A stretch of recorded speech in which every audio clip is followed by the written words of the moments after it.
Hi everyone, Angela da Silva here. I am a holistic therapist and a single mother. And this channel is for you, single parents, for you to understand the simple matters of our daily life with our children, with our personal life, with our work, with everything, family, friends, and to see also that you're not alone on this journey. Welcome to our channel.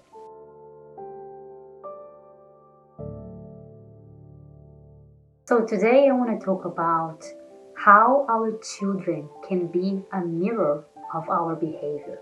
And you're going to understand a bit more what I'm talking about it. Just stay here with me so I can explain more what I mean by our children being our mirrors in terms of our behaviors. We all have those weeks where we don't feel ourselves. And this is also true for our children.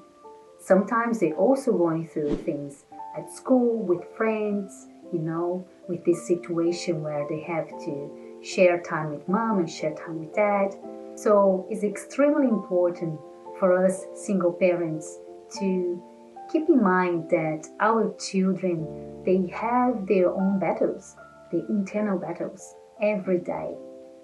Even though they kind of are used to be in this situation where mom and dad are divorced and they have their own houses, they go through developmental stages and they start to understand things and see things with a bigger picture. And with that, emotions change as well. They start to have a different perception of the world. They start to put the puzzles together in a different way. They start to create their own perception and beliefs, especially from 1 year old until 9, 10 years old. That's the period where our children, where we as a child developed our beliefs and internal system. So the reason why I'm explaining all that is I want to invite you, single mom or single dad, to pay attention to how your children are behaving in a daily basis in terms of sometimes when they feel agitated, when they feel they're being naughty or angry or whatever thing you want to name it. Pay attention that behind that behavior there is a need that needs to be met. And most of the time, they are reflecting our own behavior. Let me explain this better.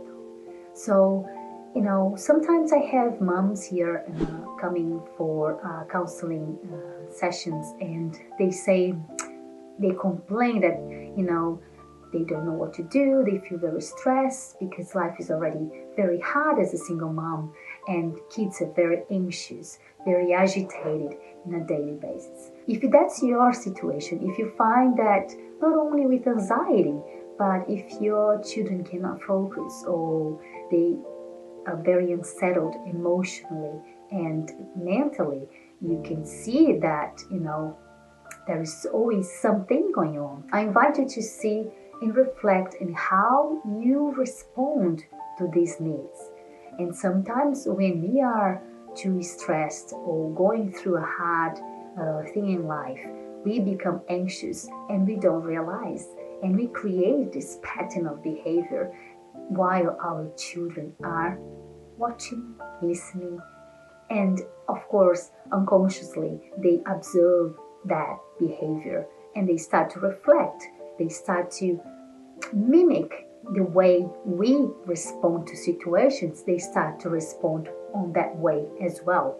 And what we say with that is that they are trying to self-regulate their own nervous system, but because they are little, they still don't know how to do it. So they observe us unconsciously and how we respond to situations, how we behave in certain circumstances, so they can do it in the same way. They're of course not thinking of that in a conscious way. They are not thinking, oh well, mom is doing this right now, so that's the way we do it. But the message is clear. The mind is observing everything.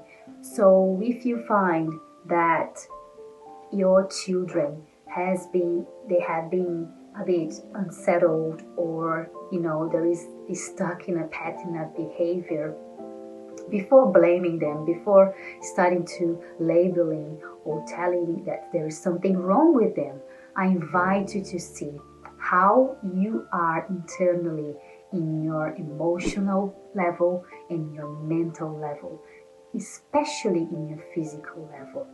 And as a single parent, this can be huge.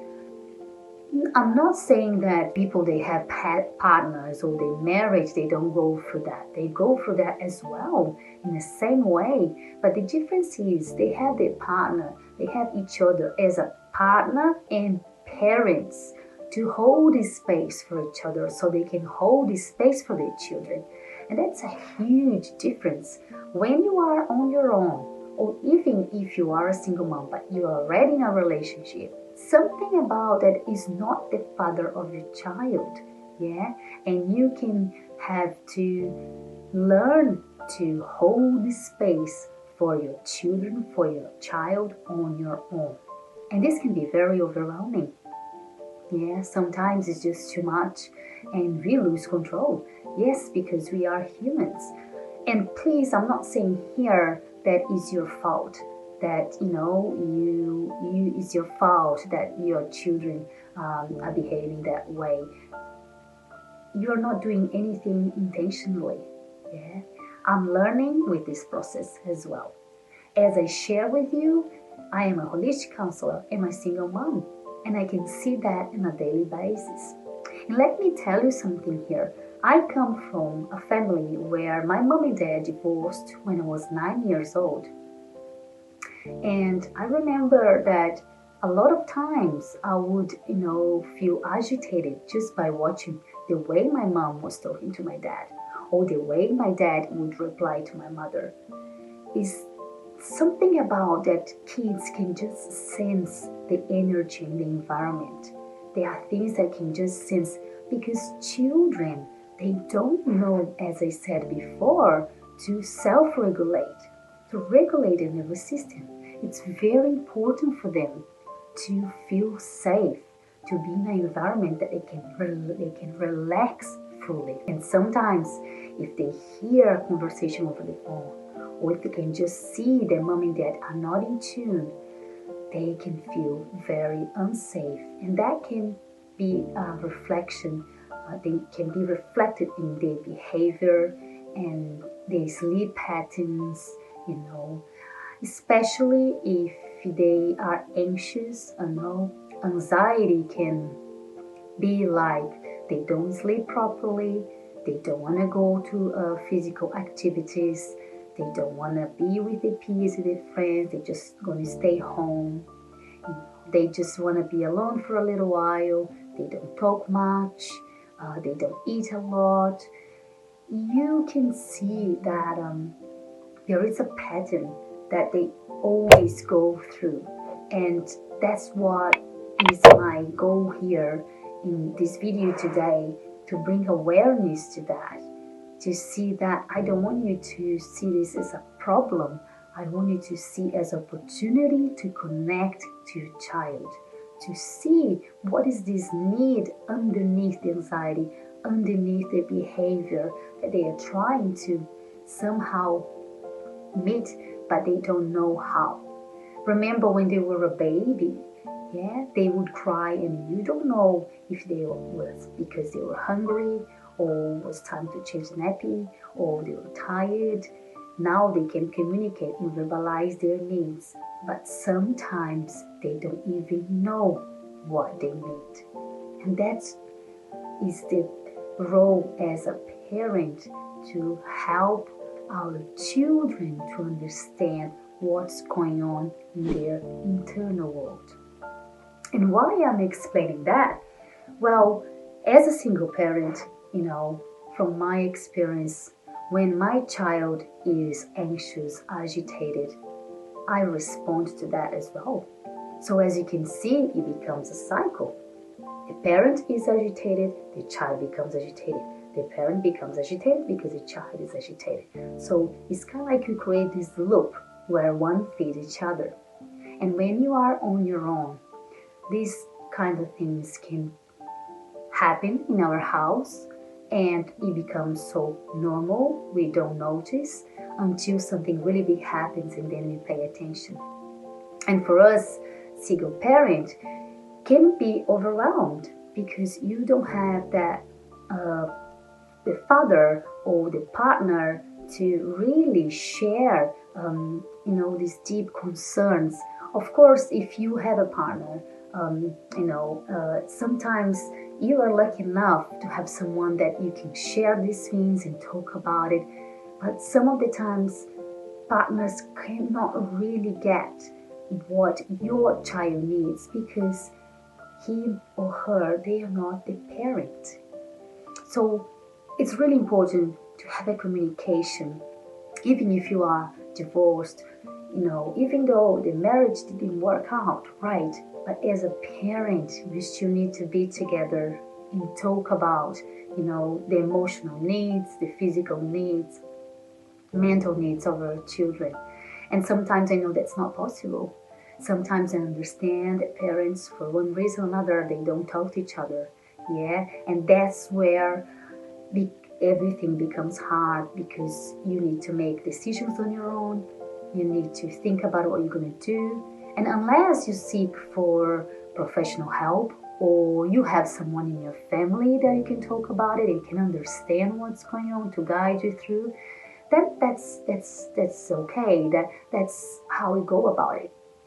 But I'm talking about some of parents, single parents out there, including myself, where we're living far away from our family. I'm here in Australia, family back in Brazil.